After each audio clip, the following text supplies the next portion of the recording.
Well, I'm sure you've heard quite a bit about Alexandria Ocasio-Cortez recently. Probably more than you should. Probably way too much. You've heard way too much about her, and she is right now riding a wave of. Well, she's riding two waves. The first wave is a wave of attention from conservatives, like myself, like the attention that I'm giving her right now as we speak.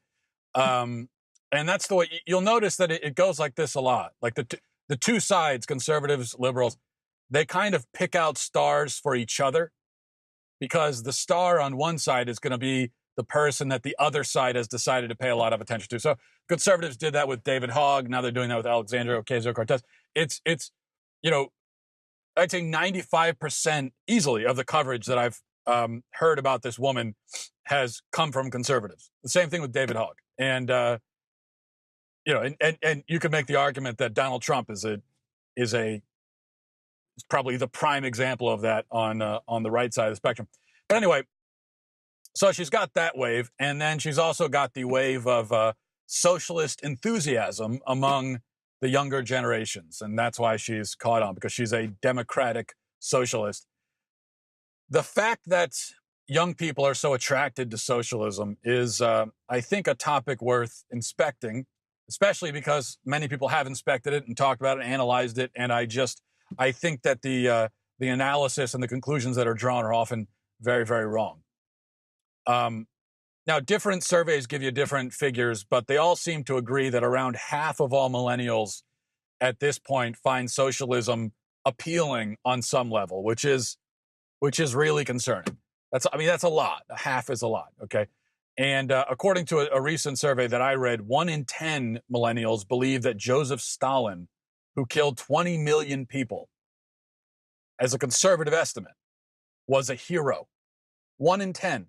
Again, that's an enormous figure for people to admire Joseph Stalin, and then much higher numbers admire other characters like the killer and terrorist Che Guevara and others. So how do we explain this affinity for socialism among and communism among America's youth? Well, I don't think it's that hard to understand, really. I think the explanation is really pretty simple. It's kind of a matter of arithmetic. It's sort of a mathematical equation, and the equation goes like this. Okay, it's failed parenting plus failed education system equals socialist. That's how you make socialist. And so let's talk about parents first of all. It's the job of a parent to raise their children into independent and self-sufficient adults. And so a newly minted adult, someone who's just become an adult, should want nothing more than to break out of the protective cocoon of childhood and go out into the world untethered, free, able to do whatever they want. Energy, ambition, boldness, vision. These are the things. These are the marks of youth, or at least they used to be. They used to be the primary characteristics of youth. But what we find today is that many young people they have no desire to leave the cocoon at all. Or else they desire to leave one cocoon and then promptly enter into another one. So they want to leave the cocoon of the home and their parents, and then they want to go into the cocoon of the welfare state, or the nanny state. They want daddy in Washington to supplant daddy at home. That's what they're looking for. And it cannot be overstated just how unnatural this is. And you see it reflected in a lot of ways. I think one symptom of this is you read these reports now about how young people, teenagers, are getting their driver's licenses at later and later ages. They're waiting. I think on average now, what I read is that, well, I don't know if it's on average, but there's a great many of teenagers who now they don't get their driver's license until after they turn 18, until after they graduate high school. And there are several reasons for that. One is just the kids are at home on the internet all the time or playing video games, so they feel like there's no need to drive. But that's related to this lack of energy and boldness and want. I remember when I was a kid, I wanted nothing more than to get my driver's license just so I could leave and go. I didn't even care where I went to. I remember when I got my driver's license, the first place I went to Rite Aid pharmacy, and I got like a pack of gum or something. But it didn't matter because I was able to go myself. It's one of the great moments of my life is that I was able to go myself to a store and get something. And that was amazing. And that, again, used to be a common thing among young people, that you wanted the license, you could get out on the highway, be on your own, have freedom. And it seems like kids increasingly don't really desire that. They're fine being at home with their parents and having no freedom and depending on, I guess they have developed this, they've gotten used to dependence and they have no desire to break free from it. And that is a very concerning sign, I think. And this is what lies at the root of the socialist inclination in the younger generations. It's more than anything, it's a failure of it is a failure of personal formation, of moral formation. And I don't think it's fair to blame this entirely on parents. I mean, it is theoretically possible that you could have a kid who turns into a socialist even though he had great parents. Seems unlikely it could happen, but there is a link that's obviously hard to ignore. That's parenting. Then you have the education system. And the education system has contributed enormously to this problem because you only need to have a really basic knowledge of recent world history. We're not even going back. We're not talking about ancient Rome, okay? We're not going back hundreds of years. We're not going back centuries. You simply need to have an understanding of what has happened in the world over the last century. If you have that understanding, then there is no way that socialism and communism would seem appealing to you. These regimes murdered 100 million people, if not more, over the course of a century, leaving many millions more starving, destitute. The 20th century was the deadliest and most miserable 10 decades in human history, by far, without any competition for the title, by the way. And this is not exclusively, but largely thanks to the systems of government that now half of my generation want to establish here. And so that is an incredible amount of ignorance that you must place at the feet of the school system.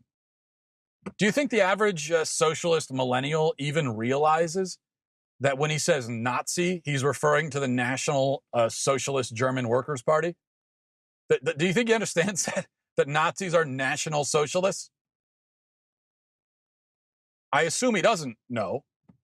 But how could that be possible? How could you make it through 13 years of formal schooling, or 17 years, including college, or even more than that, and then come away still ignorant of the fundamental facts of recent history? How is that possible?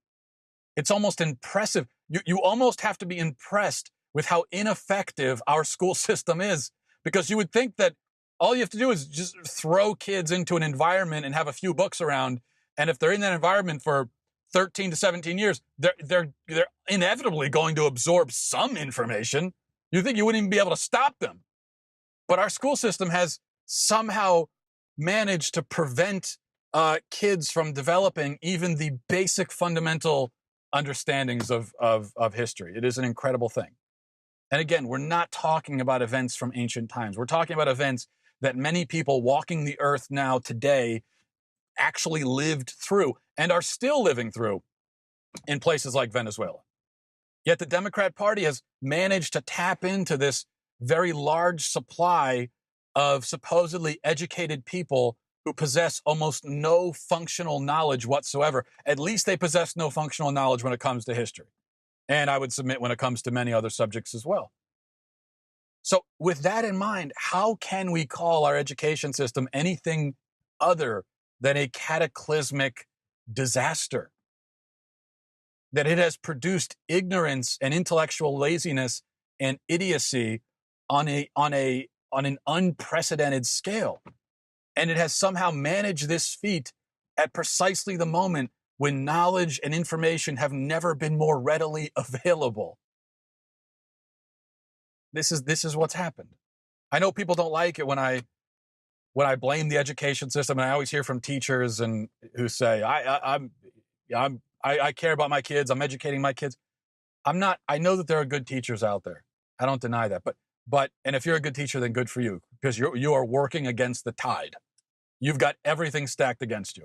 And at the end of the day, even if you're the best teacher in the world, in most high school environments, you're only going to have your kid for the kids, any particular kid, you're only going to have for 45 minutes a day, if not like 45 minutes a week, or every couple of, or every, a couple of times every week.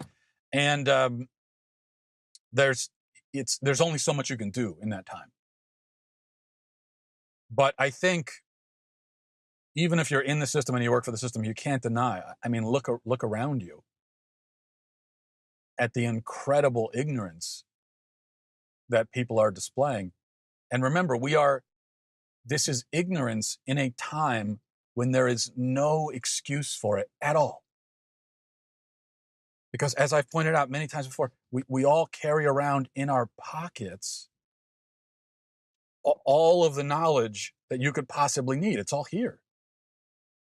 And then in school, it's supposed to be presented to you in a kind of systematic way that you can absorb and understand. So the rise of socialism is an enormous failure on the part of schools and the part of parents.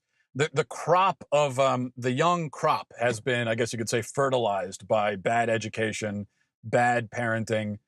And now it's really no trouble for socialists to just kind of come along and pick the fruits. And there's no real way to stop them either, unless we make drastic changes to our homes and to our schools. So if you're wondering why people are socialists, that's why. It's not because the socialist program is really that appealing. It's only it is appealing to ignorant people who have not been properly formed personally and morally. That's who it's appealing to. But to rational, intelligent people who have been educated and who have been properly formed as human beings, it is the most unappealing thing in the world, especially at this point. Now that we have 100 years of history, we can look back and see all the bloodshed, misery, and death and say, wow, yeah, no thanks. Alexandria is having a wonderful time tapping into that. All right. We're going to cut it off there, but thanks for watching. Thanks for listening, everybody. Have a great weekend, and I'll talk to you next week.